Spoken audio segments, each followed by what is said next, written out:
Voilà, les gardiens de but. Donc on aura les 3 gardiens de la Coupe du Monde. Et Ima Yassine Bounou du FC Séville. مرحبا أصدقائي. تصريح خطير يهز العالم. مدرب منتخب مغربي وليد الركراكي بعد إصابة ياسين بونو في مباراة مع إشبيليا. شاهد ماذا قال.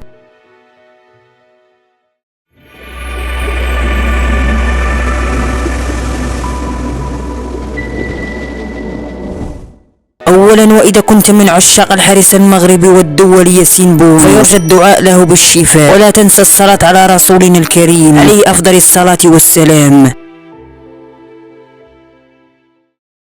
تعرض الحارس المغربي والدولي وحارس فريق إشبيليا الإسباني ياسين بونو إصابة خطيرة أثناء مباراة فريقه ضد ألميريا التي انتهت بفوز لمصلحة فريقه بهدفين مقابل هدف واحد. ولكن ما هز العالم هو تصريح مدرب منتخب المغربي وليد الركراكي على الجدل الذي عرفه بونو بعد الإصابة أنه لن يحضر التدريب، حيث أكد والد بأن بونو سيظل الحارس الأول للأسود وأن منير محمدي سيكون الحارس الثاني. أضاف أيضا أن هذه الإصابة لن تحول دون حضوري معنا في المعسكر. لقد حاولت الاطمئنان عليه بعد الحادث إلا أن هاتفه كان مغلقا. وختم والد قائلا: بالنسبة لي بونو رقم بارز في معادلة الأسود، وحاليا نود أن يعود إلينا وهو في أفضل أحواله، والحمد لله أن إصابته لم تكن مقلقة مثل ما اعتقد البعض. وفي النهاية إذا كنت من عشاق ياسين بونو فيرجى الإعجاب بالفيديو والاشتراك في القناة ليصلك دائما كل جديدنا.